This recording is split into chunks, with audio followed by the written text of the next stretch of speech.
आज के दिन बधाई देता हूं और अपनी बात आप लोगों के सामने रखना चाहता हूं। मैं बहुत ज्यादा बातें नहीं कहना चाहता हूं, बहुत सारी बातें आप लोगों के सामने आ गई है। कुछ जो बातें जरूरी है उन बातों को आप लोगों के सामने रखना चाहता हूं।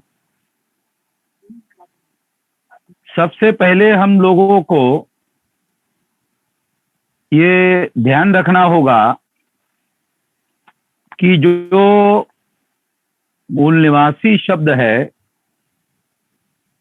उससे आदिवासी शब्द समाप्त नहीं होता है।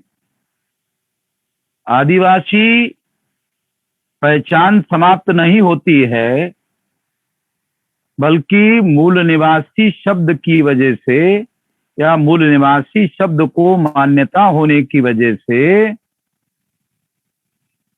आदिवासियों के सारे अधिकार संविधान में सुरक्षित हो जाते हैं। दो बातें हम लोगों को समझना होगा। पहली बात, मूल निवासियों में कौन कौन लोग आते हैं। सबसे पहले मूल निवासियों में शेड्यूल कास्ट के लोग आते हैं। डीएनए के अनुसार, डीएनए ने जो रिसर्च किया उसके अनुसार, जो संशोधन किया उसके अनुसार, और डीएनए के अनुसार जो रिसर्च हुआ वो दुनिया में फाइनल है। ये फाइनल रिसर्च है और ये मेडिकल साइंस के अनुसार सिद्ध है। जब ये मेडिकल साइंस के अनुसार सिद्ध हो गया तो भारत ही नहीं, सारे दुनिया के सुप्रीम कोर्ट ने इसे मान्यता दी और डीएनए को आधार बनाकर फैसले देना शुरू कर दिया। अमेरिका में ये मान्यता हो गई, सुप्रीम कोर्ट ने डीएनए को आधार बनाकर। यूरोप में ये डीएनए को आधार बनाकर, इवन भारत में भी डीएनए को आधार बनाकर नारायण दत्त तिवारी के बेटे का जो मामला विवाद में था उसका भी हल किया गया। तो डीएनए के आधार पर यह मूल निवासी शब्द बना हुआ है। पहली बात तो ये ध्यान रखना होगा, ये समझना होगा। दूसरी बात, मूल निवासियों में कौन कौन लोग शामिल होते हैं। तो सबसे पहले शेड्यूल कास्ट के लोग मूल निवासियों में शामिल होते हैं। फिर शेड्यूल ट्राइब आदिवासियों को संवैधानिक मान्यता देने के लिए प्रयुक्त किया हुआ शब्द है। आदिवासी शब्द का संवैधानिक कोई अर्थ नहीं निकलता, इसलिए आदिवासी शब्द को ही संवैधानिक शब्द में शेड्यूल ट्राइब कहा गया है। अब जिन लोगों की संवैधानिक जानकारी और ज्ञान कमजोर है उनको ये बात समझने के लिए दिक्कत आ सकती है। इसलिए ये बात मैं कह रहा हूं कि संवैधानिक जानकारी और ज्ञान के आधार पर आदिवासी शब्द को ही शेड्यूल ट्राइब के नाम पर संवैधानिक मान्यता देने के लिए ये शब्द डाला गया है। इसलिए जो लोग भ्रम पैदा करने की कोशिश कर रहे हैं वो लोग खुद अपने पार्टी का नाम ट्राइबल पार्टी रखा है। हैरान करने वाली बात है, वो खुद ही ट्राइबल पार्टी नाम रखा। उन्होंने अपने पार्टी का नाम आदिवासी पार्टी नहीं रखा। उनको किसने रोका? उनको तो किसी ने नहीं रोका था, मगर उन्होंने ऐसा किया।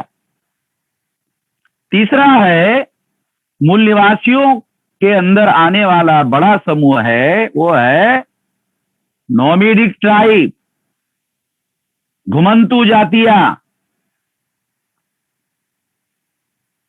ये तीसरा बड़ा समूह है।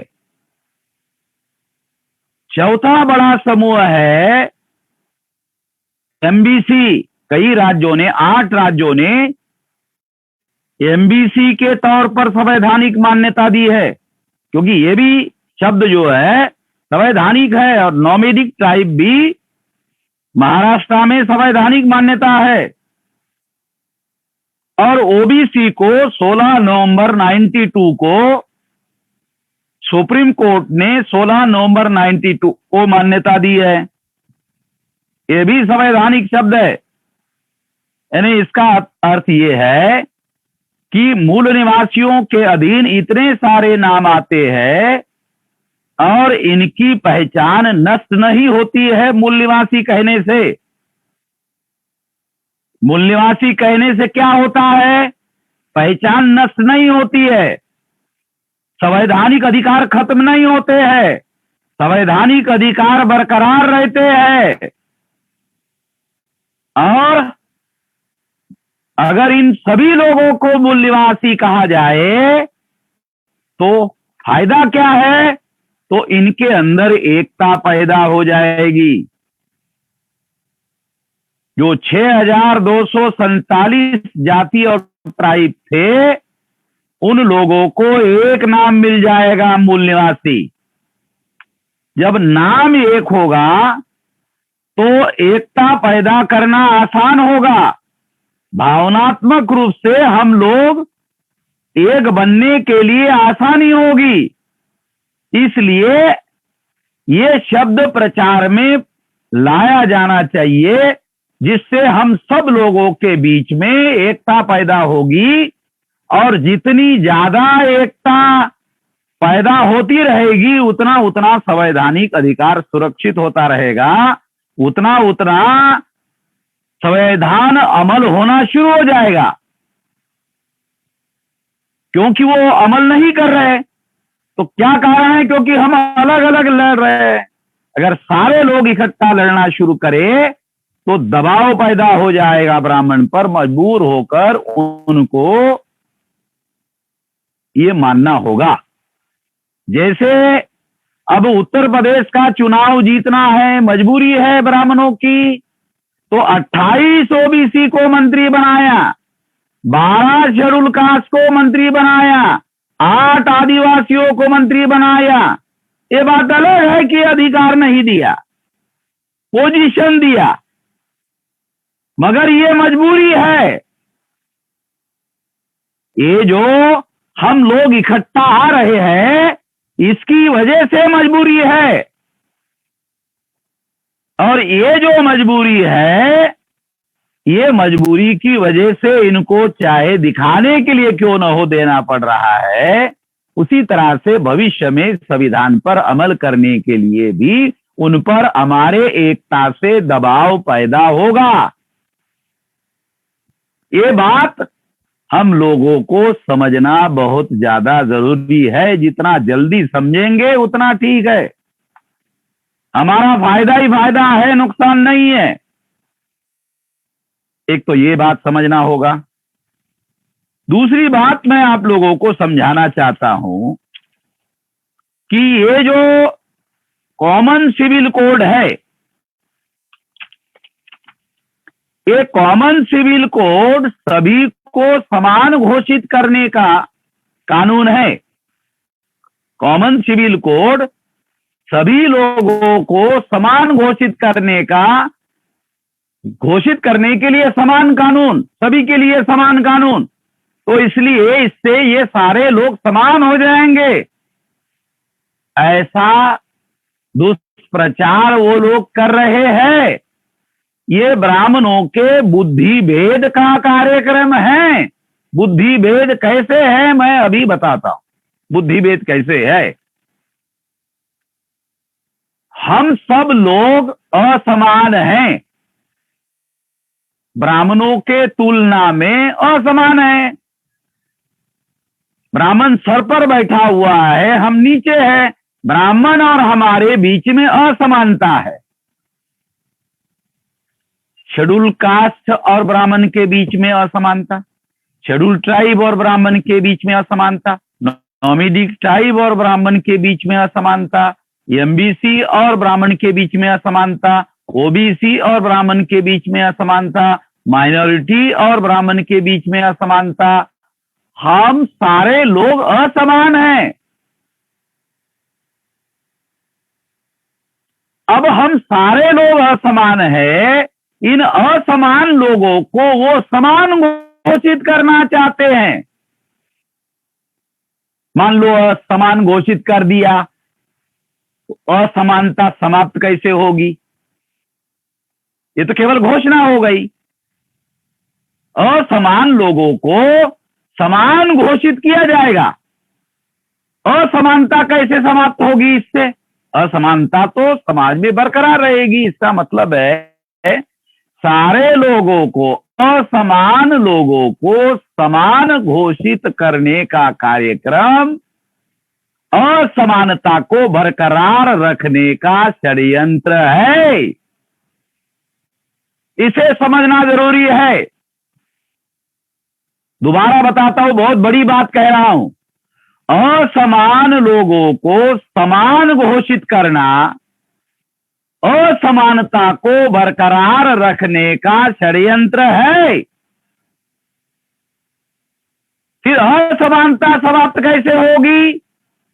असमानता समाप्त करने के लिए समाप्त करने का कार्यक्रम करना होगा। समाप्त करने का कार्यक्रम कैसे होगा? तो पहली बात, असमान लोगों को असमान मानना होगा। मान लो किसी आदमी को गुप्त रोग हो गया, अरे सारे दुनिया के सामने मत बताओ, डॉक्टर को तो बताओ कि हो गया। अगर डॉक्टर को बताओगे तो डॉक्टर इलाज करेगा, इलाज करेगा तो वो बीमारी खत्म होगी। अगर आप अपने आप को स्वीकार नहीं करते हो, बीमारी हो गई, गुप्त रोग हो गया, मगर मान नहीं रहे हो, स्वीकार नहीं कर रहे हो कि हो गया, तो बीमारी से मर जाओगे, इलाज ही नहीं होगा। पहले तो स्वीकार करना होगा कि ये बीमारी है, फिर उसके बाद समाप्त करने का कार्यक्रम शुरू करना होगा। ब्राह्मण क्या कर रहा है कि बीमारी को मान नहीं रहा है कि बीमार है, तो क्या कर रहा है? नहीं नहीं, सभी लोग समान है। असमान लोगों को समानता की घोषणा कर रहा है। बाबा साहब अम्बेडकर क्या कर रहे हैं? असमान लोगों को असमान मान रहे हैं, पहली बात। दूसरी बात, अब ये असमान है, इसलिए असमानता के आधार पर संवैधानिक मान्यता देना होगा। मान्यता दिया, फिर मान्यता के आधार पर अधिकार दिया। अधिकार को अमल करने के लिए एग्जीक्यूटिव ऑर्डर निकाले गए, और फिर एग्जीक्यूटिव ऑर्डर के अमल करने से हम लोगों को अधिकार मिलना शुरू हो गया। जो शेड्यूल ट्राइब और आदिवासी शब्द के बीच में विवाद कर रहे हैं, उन लोगों के दिमाग में इतनी अकल भी इसी वजह से आई। जो बाबा साहब अम्बेडकर ने किया, उसी वजह से ये अकल आई, ये बोलने लायक बने। जो लोग ऐसा बोल रहे हैं, उन्होंने ये नहीं कहा कि आदिवासी शब्द के आधार पर हमें अधिकार नहीं दिया, इसलिए शेड्यूल ट्राइब के नाम पर दिया हुआ अधिकार नहीं लेंगे। मैं उनको चुनौती देता हूं जो कह रहे हैं कि आदिवासी शब्द यूज नहीं किया, वो शेड्यूल ट्राइब के नाम पर जितनी संविधान ने अधिकार दिया छोड़ दे, वो अधिकार छोड़ दे। वो छोड़ेगा नहीं, अधिकार लेता भी रहेगा और शब्द के आधार पर विवाद भी करता रहेगा। जितना ज्यादा विवाद होगा उतना ज्यादा ब्राह्मण को फायदा होगा। ब्राह्मण को फायदा पहुंचाने का काम कर रहा है और आरोप हमारे ऊपर लगा रहा है। हम तो जागृति का काम कर रहे हैं, हम तो जगाने का काम कर रहे हैं। तो अगर कोई आदमी जगाने का काम करता हो, वो धोखा नहीं दे सकता। धोखा देने वाला आदमी जगाने का काम नहीं करता, जगाने वाला आदमी धोखा नहीं दे सकता, क्योंकि जगाने से आदमी जागृत हो जाता है। जागृत आदमी धोखा खा नहीं सकता, इसलिए धोखा कोई दे नहीं सकता। तो जो आदिवासियों और शेड्यूल ट्राइब के बीच में शब्द छल कर रहे हैं, वो अपने ही साधारण भोले भाले भाइयों को गुमराह करने का काम कर रहे हैं, और गुमराह करने का काम करने वाले लोग धोखाधड़ी करने का काम कर रहे हैं। तो आदिवासियों को उनसे सावधान रहने की जरूरत है। ये बात जानना समझना बहुत जरूरी है, इसलिए ये बात मैं आप लोगों को बताना चाहता हूं, और ये बात इसीलिए थोड़ा विस्तार से समझाने का प्रयास किया। साथियों, उसके बाद में मैं आपको कुछ और बातें भी, एक दो बातें बताना चाहता हूं, ज्यादा बातें नहीं। बाकी तो आप लोगों को बहुत सारी बातें बताई जा चुकी है, ज्यादा बातें अब रही नहीं है, केवल एक दो बातें ही मैं बताना चाहता हूं। अब जो दूसरा मुद्दा है, वो मुद्दा ये है कि ये जो हमारी लड़ाई है, जो हम लोग इस देश में लड़ रहे हैं, तो हमारा भविष्य जो है इस लड़ाई पर निर्भर करता है। अभी हम लोग 31 राज्यों में 567 जिलों में 4000 से ज्यादा तहसीलों में 22,000 से ज्यादा ब्लॉक में और 1.5 लाख से ज्यादा गांवों में फैल गए।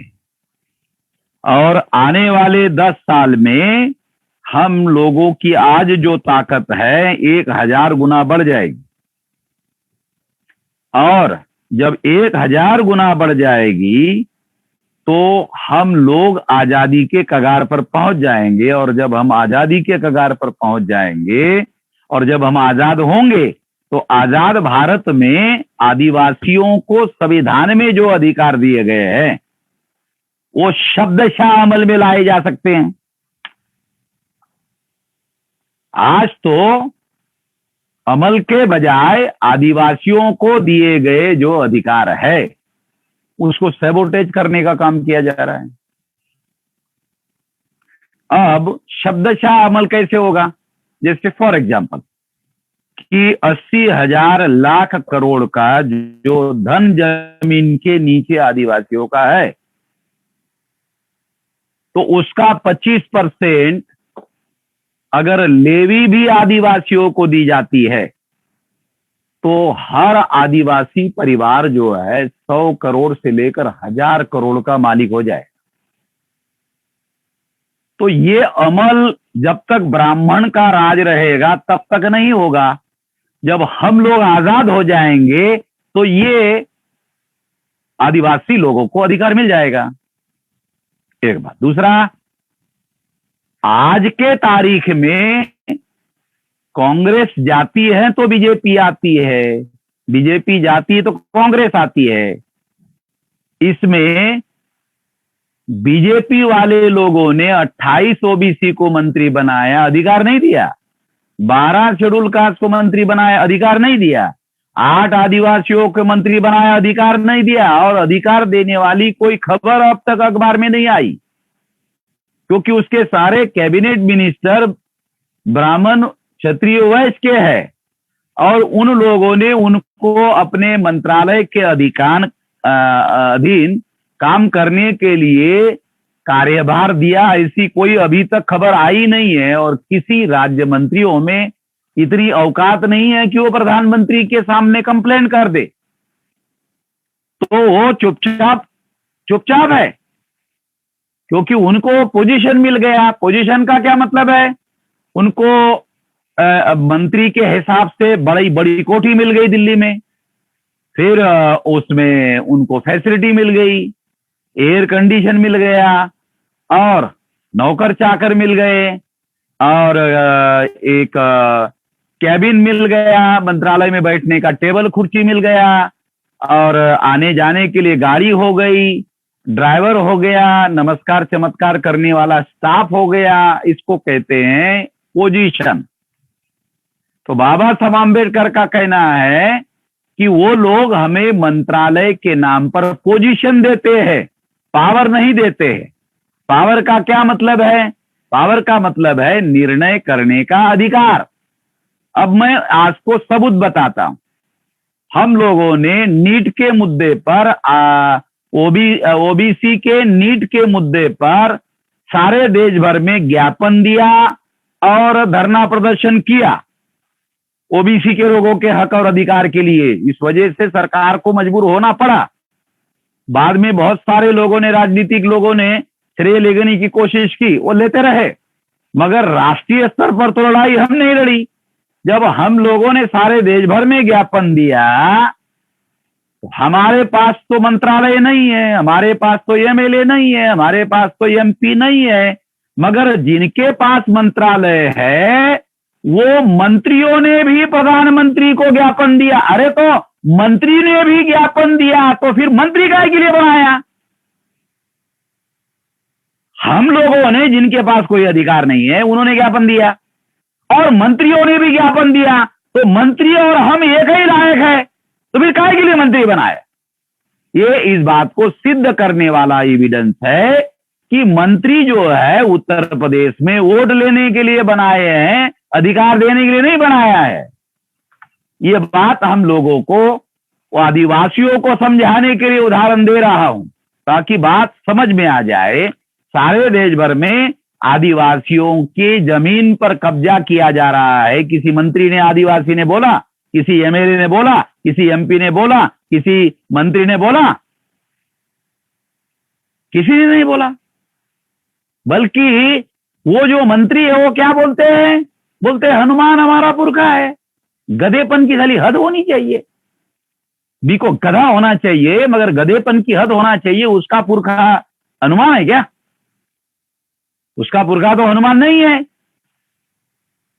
तो इसलिए आदिवासियों का संबंध, आदिवासियों के पुरखों का जो प्राकृतिक धर्म है, प्रकृति को मानने वाले लोग हैं, ये जो राम को गुरु मानने वाला जो हनुमान है, वो आदिवासियों का गुरु नहीं है, मगर मंत्री इसलिए बनाया कि वो हनुमान को अपना गुरु घोषित करे, पुरखा घोषित करे।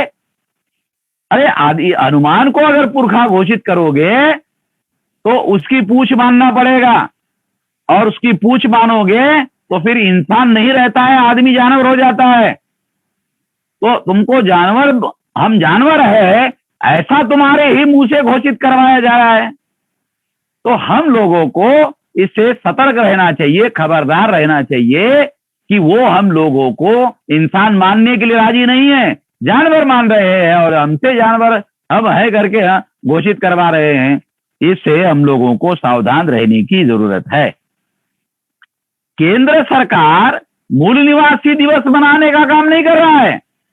वो कह रहे हैं कि सारे के सारे लोग जो हैं भारत के मूल निवासी है, सबका डीएनए एक है। ये तो विज्ञान के आधार पर गलत कह रहे हैं, 200% गलत कह रहे हैं, झूठ कह रहे हैं।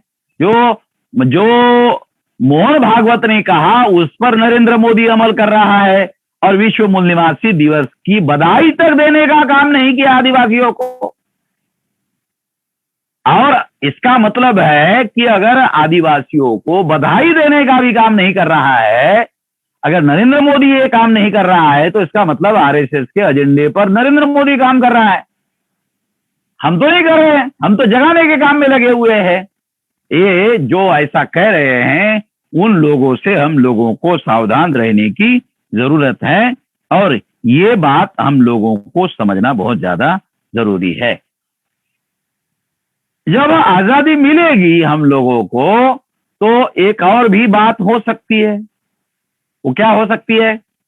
जैसे ये संपदा के अधिकारी आदिवासी हो सकते हैं, वैसे एक और बात हो सकती है। क्या हो सकती है?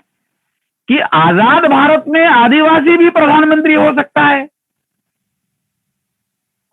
क्योंकि हम लोगों के निगरानी, नियंत्रण, निर्देशन में सारा का सारा मामला आएगा।